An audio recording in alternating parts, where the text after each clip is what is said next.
last thing, a lot of Packers fans have been asking in the comments about, who Green Bay will be looking at. We had to sneak this in here, apparently. Yeah, yeah. Well, a lot of people have been asking who the Packers might be looking at in the draft, and we haven't really hit that so far.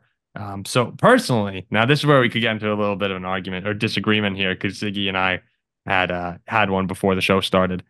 It seems that most people are in the Cooper DeJean camp, the Iowa safety. That's me. Yeah. Oh, well, again, think about Iowa football last year. All defense, all special teams, and Cooper DeJean was basically the special teams on that football team last year.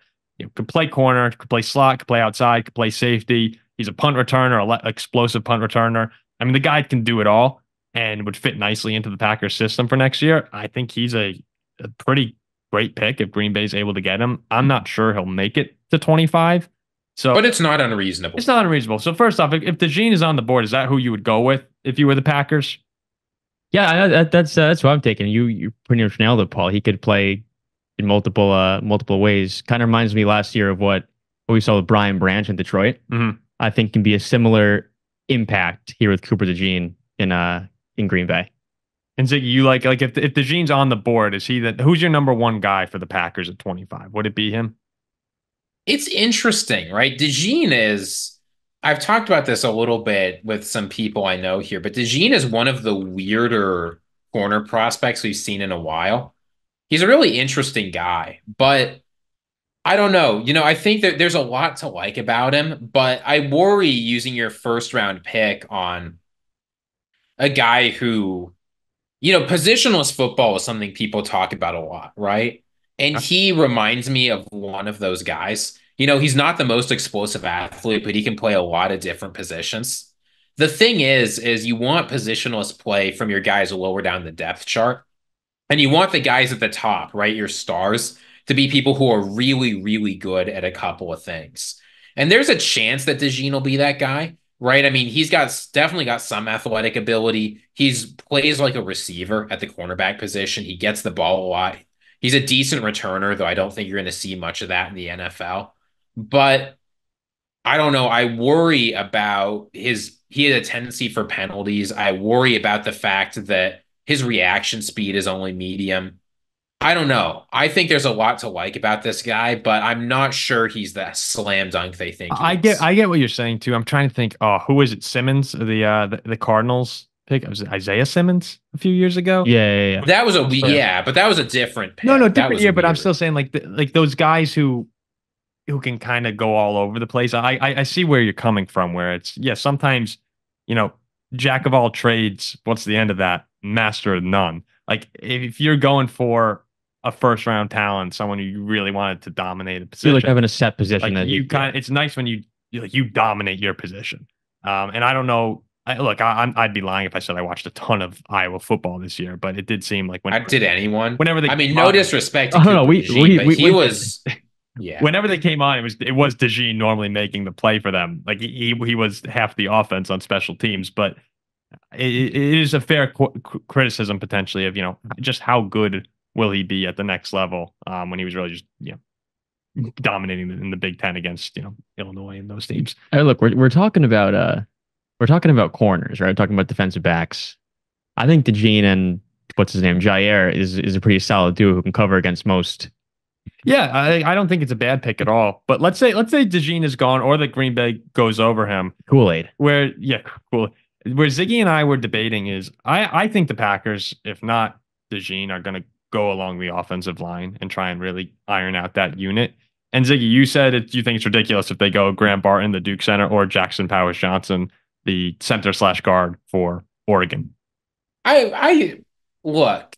Or at least you seem to say it was ridiculous. You can get good centers and good guards in free agency. Now, the guard market is going up, and actually it went up so much this year that a guy like Jackson Powers Johnson, I mean, I actually watched some Oregon and Oregon State football. The dude can play. Oh, he's awesome this year. But I like to take premium positions in the first round if you can. I like guys. Those are very good players, but I'm not sure they have the genuinely elite upside. Mm-hmm. The guy I like, and I know Packers fans are sick of taking players on the defensive line, but I think if Chop Robinson is there, you've got to take him. I get that he only played a year at Penn State, But with how good he was this year and with how unbelievably athletic he was, I mean, you saw this. Some of the best tackles in the Big Ten, he would just step around them and just run straight to the quarterback. He was so freaking good. The only reason you're getting a guy of that kind of talent is that he didn't play a lot and didn't produce a lot in his earlier years because he wasn't playing. But I don't know. I think that if you have a possibility to get a guy with that kind of athletic talent and that kind of pass rush ability, even if he's raw, I think he could be a genuine star. And it's tough to get genuine stars And you that can never late have in the enough. first round. You can never have enough of those guys too. No, and you're not like there are some really excellent interior offensive linemen in the NFC North, and I'm not criticizing them, but like Frank Ragnow. Say the center you take becomes Frank Ragnow. That's like a 99th percentile outcome. That's just not as impactful as having even a excellent but not elite edge rusher. I'm just looking at this Packer offense right now is basically ready to go. I mean, you could roll them out right now, and I do think if they get another center or guard, you can move Josh Myers over if you get a center. Like it's really hard to find some holes on this offense right here. Where again, yeah, they can skate by, they can get by without it. Probably, maybe I'm sure they'll address guard at some point in the draft, but it doesn't have to be round. It doesn't have to be round one. But if they do get a guy, I mean, they are like Zach Tom at right tackle. I mean, Elton Jen, like they're already set on offense. So I don't think if Packers fans are getting upset about drafting more defensive players, just sit back and go like, all right. Eventually, one of them's got to hit. Yeah, right. If this defense becomes elite this year, that's just Super Bowl's on. So I don't think that's a horrible take, Ziggy. I just have the feeling that they're going to go with one of those linemen because it is a very deep offensive line draft in this class. But yeah, if Chop's there, maybe they go Chop. Hey, Chop, the last defender from Penn State, number 11, he was pretty successful. Yeah, so. pretty good. Can you imagine can you imagine if that's the guy they get? Oh, like that's the kind of upside you're looking at, right? When you're looking at an athletic pass rush freak. That's probably what he would turn into on the Packers. Yeah, probably. Same with the Steelers. Well, I mean, you have to remember too, Lucas Van Ness is just sitting there waiting for his breakout as well. Like if these guys start to mature for Green Bay and turn into the talent that they're hoping for, I don't think going defense when you have a loaded offense like that, going defense and just making that unit more disgusting is probably the way to go. But yeah, there you have it. So a little bit of mock draft stuff. Before we head out, can you offer me a hypothetical deal that the Vikings would offer the Patriots? I think it would be to go up to 3. And like, what would Vikings give? You're probably talking number 11 this year, number 23 this year, a first rounder next year, at the least. And now, like, I think you throw in a third rounder next year. I think that's as high as they'd go. Yeah, and then a third round. Jeez, I mean, I've seen some people even say a second rounder in 2026 because we don't have one next year. No, don't. Yeah, don't give up. Insane. That's too much. Is there a chance like McCarthy falls to 23 or no? McCarthy to 23? Yeah. Yeah. I mean, I don't think so. Do you want to hear my? There is absolutely a chance. I would be stunned if McCarthy falls past 12. Really, even now. Do you want to hear my prediction for the Patriots? Yeah. They will somehow, some way, end up with JJ McCarthy, Ladd McConkey, who becomes the Edelman, and Brock Bowers, who becomes the Gronk. And then, I mean, the league's in trouble for the next 15 years. I wonder if there's a world where they would take Marvin Harrison Jr. Can't you see Ladd McConkey on the Patriots? Like, he is a Patriots receiver. Yeah, I mean, if you follow the Welker, Edelman, like, I mean, McCarthy, slot receiver, McCarthy, Bowers, and McConkey. I mean, that's a nightmare waiting to happen. They need a lot of help there too. He's just like this. He's like it's a new regime, guys. We don't know what they're gonna do, but that's ridiculous. Yeah. I think so. Final prediction for New England. I think they go Drake May. JJ McCarthy. What do you think, Ziggy? I'm also feeling May, but who knows? All right, McCarthy. We'll see what happens. Look, it's gonna be a great draft day. We'll have reactions to that hopefully during the day. I think they passed on the Super Bowl with McConkey and McCarthy.